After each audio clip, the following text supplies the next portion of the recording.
Right, so when it comes to directional control, we got to be pretty specific with our direction. And as I shared with some of you, think about how a golf hole is built or designed on the tee box. This is number 10 on the Fazio course. Look at how wide the landing area is between the trees on the left and the trees on the right. So when you have a driver in your hand, they're giving you quite a big target to hit. Then as you get to your approach shot, now we have the width of the green, so that's going to be narrower than the width of the fairway. Now we're on the green and our target's this big. So if we have a lot of variability in where the face is looking and the path is looking, it's really hard to hit that target. So we got to tighten the tolerances relative to our control of the roll of the golf ball. So in general, we want our putter path to be relatively along the target line. Now, I think that all strokes in golf have some arc to them, but the arc that we tend to see out of a recreational golfer and the amount of arc that we tend to see from a professional golfer, quite a bit different. And I would say that in a lot of cases, to the untrained eye, the amount of arc that you would see in a Tour Pro stroke, especially for a short range putt, is fairly imperceptible. It's there, all right, but it's not arcing around our body like we're hitting a full shot. So we need our path to be working along the target line, albeit with a gentle arc. We need the face looking in the direction you want the ball to go, and we also got to hit the ball in the middle of the face, right? So as it relates to face versus path, the face condition is 90%. That's a big number, 90% of the ball's start line. So the path can be a little bit off, but if the face is on target, you're going to be okay. Well, if we hit the ball off center, off the toe, it's going to open the face. Off the heel, it's going to close the face.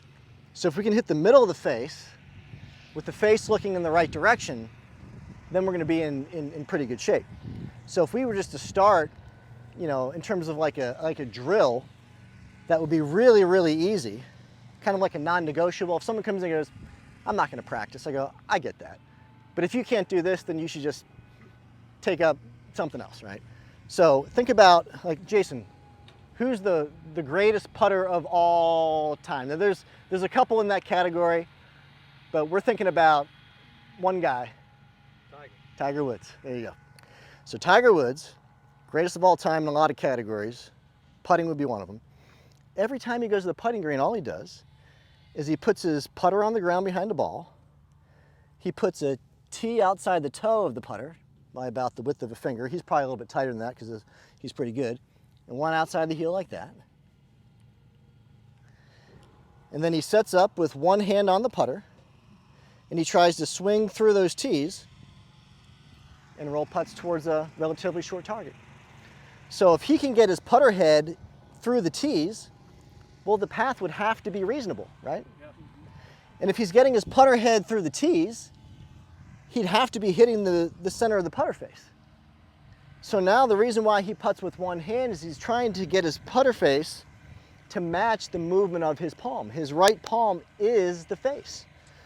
So if he can get the palm looking in the direction he wants to go, right, now he's got his 1, 2, 3. Reasonable path, reasonable face, reasonable contact point. So that's like the easiest thing you could do.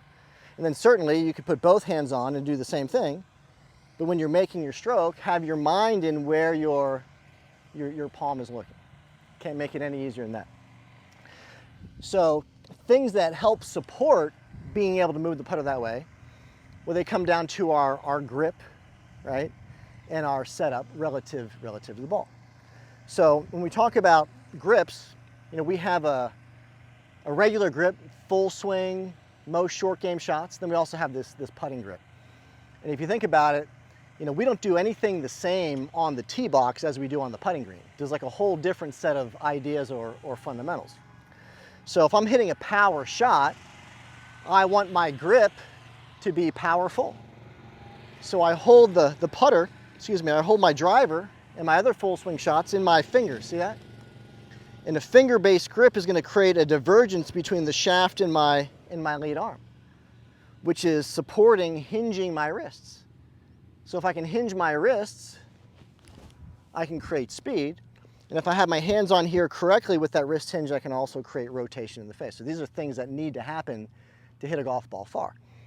Well, here I don't need to hit it far, I need to hit it straight.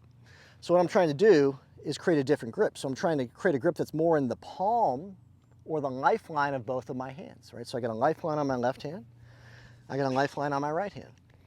When I take my left hand grip, I'm trying to get the grip up my lifeline so that the shaft and my forearm are in alignment with each other. So in essence, I'm setting up with my wrists unhinged, right? Unhinged to create that alignment. I don't have to have the grip touching my arm, just lined up with my arm. From here, if I was going to do a standard reverse overlap grip, right? Just a right hand low for right-handed golfer, reverse overlap grip. The next thing I would do is I would take my lead hand index finger and I would just separate it from the shaft, just like that. And then I would take all of the fingers of my right hand and just slide them underneath that lead hand index finger. Now I have this lifeline on my right hand. I'm going to try and position that right up against this last knuckle of my left hand middle finger, right?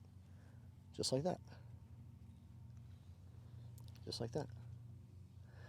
So now, if I were standing straight up and down, I would want to have the club shaft in my forearms on the exact same line. Imagine a real high tabletop. The shaft in your forearms are going to be flush with that table. And in this condition, you can see how my wrists are very unhinged versus trending towards a hinge. I like my elbows to be folded just a little bit, and I also want my arms connected to the forward half of my rib cage. So we all have seams that run down the side of our shirts. I want my arms connected to my rib cage on the forward half of those seams. So if I took my arms and kind of flapped them against my body like wings of a bird, you feel that connection point to the rib cage, and that's where you're going to be in your setup. And that's the connection you're going to feel throughout the swing. I don't think that you should be connected and locked, but I want your arms to always be kind of rubbing against your body or kind of understanding where home base is. Sometimes golfers get their elbows away and they start moving their arms side to side. We want to feel like we're just a little bit more stable and a little bit more connected, right? So when I bend forward to set up to my golf ball, from this down the target line perspective, I just hinge forward from my hips, club drops on the ground, and now you can see how the shaft and my forearms are lined up. And also, if I have my forearms lined up with the shaft, my forearms are square to my target line, which makes it easy to have my shoulders square to my target line. So a lot of times when we talk about putter path, people look at shoulder alignment. The first place I like to look is forearm alignment. And the easiest way to get your forearms aligned is to get your grip on here correctly. In terms of our distance to the ball, we like to have our eyes generally over top of the target line. If we're not over top of the target line, we'd like to be maybe just a little bit to the inside. There's no one in professional golf that is intentionally putting their eyes on the outside, right? So basically, my eyes are over the ball. And if my eyes are over the ball, my hands, via my wrist joints, they tend to be below my shoulders. If I had too great of a distance from the ball, my hands are outside of my shoulders. That's looking more like a regular golf swing, turning, rotating, creating too big of an arc. And certainly if I was too close and my hands are inside my shoulders, the putter might tend to work more away in an opposite arc. So if you just understand how to get set up with your grip relative to the shaft in your forearms, lean forward from your hips, get your eyes over the ball, look at yourself in a mirror or put yourself on video, eyes over the ball, hands beneath the shoulders. If you can putt through Tiger's little tee gate and you're mindful of where the putter face is looking, then now you've got some really good directional fundamentals. I'll come around here for a second, guys.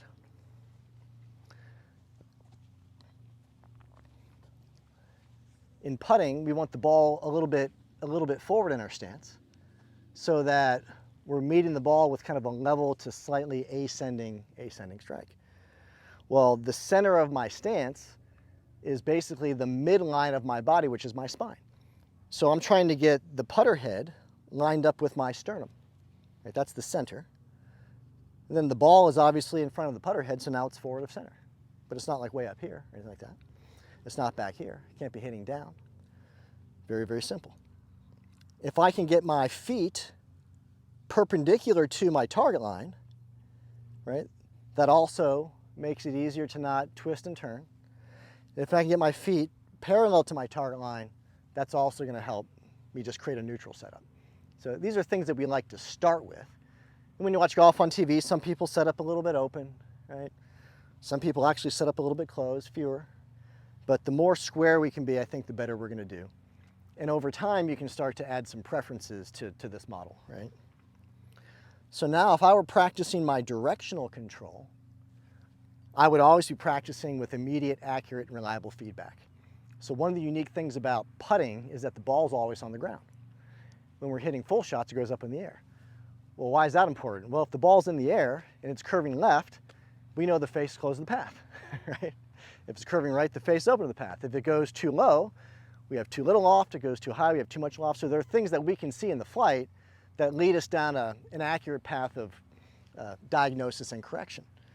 But in putting, if a ball misses left, I mean, I could have pulled it. I could have had the face closed. I could have had the path left. Maybe the green, because it's not a perfect surface, was a factor that I don't quite understand. So the thing is that the putting green is a living, breathing surface. I'll talk like Dave Pelz now based on our introduction. It's got ball marks, scuff marks, which used to be spike marks. There's diseases in the grass. There's grain. The grass has got different lengths. Golf courses have different maintenance budgets. This is a pretty nice place, right? But if we went across town to a $30 round of golf, we'd make fewer putts than we make out here where these things are rolling 12 and a half to 13 every day, right? So what usually happens over time is that people get worse the more they practice. People usually putt best when they're young, like they're fearless. They make putts from everywhere. And then they say, hey, I want to get serious about golf, and they practice, practice, practice, practice, practice. Everything gets better, but this. Well, a lot of it is the fact that if they're missing left, they might start making adjustments based on inaccurate data, inaccurate feedback. So if we have something on the ground that shows us the quality of our stroke in terms of the path, you can see how there's this little line right here. And there's also little holes that surround, right, the target line on both sides. This is creating a set of guardrails that allow me to know if I'm being reasonable with my stroke. You can see here, there's a very strong image of the putter face, and I can also see if this putter face is square, open, or closed. I've got a couple of tees right here which let me know if I'm actually rolling the ball down the target line or not. So if we set this thing up correctly, and I'm a couple of feet away, and I've got greens in good condition, right, then I could practice for a little while with good feedback, and I could feel like I'm actually improving. Pelz was really big on distance control. For him was like always and only inside, using a putting track style device. And then when you're out on the putting green, now let's work on speed drills, let's work on green reading drills, and then let's take those three skills and fit them together, right? But if you're not practicing with feedback, then you're not practicing correctly.